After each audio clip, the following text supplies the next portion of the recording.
बिस्मिल्लाहिर्रहमानिर्रहीम। अस्सलामु अलैकुम वरहमतुल्लाहि वबरकातुहू। उम्मीद है नाज़रीन इकराम आप अल्लाह तबारक व तआला के फضल व करम से खैरियत से होंगे।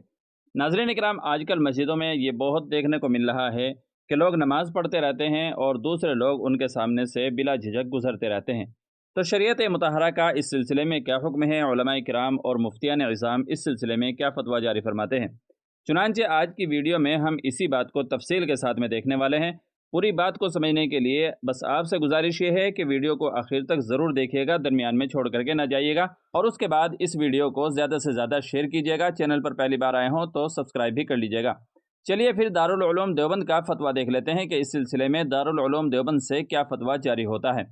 चुनांचे किसी साइल ने दारुल उलूम देवबंद से सवाल किया, हमारी मस्जिद में अक्सर लोग जल्दबाजी में नमाजियों के आगे से बेधड़क गुजर जाते हैं। अगर कोई शख्स किसी नमाज पढ़ने वाले के आगे से गुजर जाए तो क्या ये गुनाह है? नंबर 2, किसी नमाजी के आगे से गुजरने का तरीक़ा क्या है?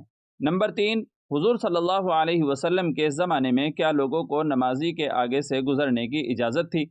तो नाज़रीन किराम, दारुल उलूम देवबंद का जवाब देख लेते हैं कि इन तीनों सवालात के दारुल उलूम देवबंद की तरफ से क्या जवाबात दिए गए हैं। दारुल उलूम देवबंद ने जवाब दिया है, बिस्मिल्लाहिर्रहमानिर्रहीम। पहले सवाल का जवाब है, जी हाँ, नमाजी के सामने किसी हाइल या सुतरे के बगैर गुजरने वाला गुनहगार होता है। अलबत्ता अगर मस्जिद बड़ी हो, यानी कम अज़ कम 60 गज़ लंबी हो या मैदान हो, तो खुशू और खुजू के साथ नमाज पढ़ने वाले की नज़र जहाँ तक जा सकती है उसके बाद से गुजरना जायज़ है। और आसानी और सहूलत के लिए इसका अंदाज़ा सजदे की जगह से 2-3 सफ़ तक किया गया है। लिहाजा बड़ी मस्जिद या मैदान में 3 सफ़ यानी 12 फीट के बाद नमाजी के आगे से गुजरने की इजाज़त है। दूसरे सवाल का जवाब दिया है, अगर नमाजी के सामने कोई सुतून या सुतरा वगैरह है तो सुतून या सुतरे के पीछे से बिला तकल्लुफ़ गुजर सकते हैं। और अगर कोई सुतून वगैरह नहीं है और मस्जिद बड़ी है या नमाज पढ़ने वाला मैदान में नमाज पढ़ रहा है तो 3 सफ़ यानी 12 फीट के बाद गुजर सकते हैं। और अगर मस्जिद छोटी है तो अगर मुमकिन हो तो नमाज से फारिग होने का इंतज़ार किया जाए, और इसमें वक्त और दुश्वारी हो तो कोई सुतरा रख कर भी गुजर सकते हैं। और अगर सुतरा बनाने की कोई चीज़ न हो तो रुमाल वगैरह नमाजी के सामने कर दे और गुजर जाए।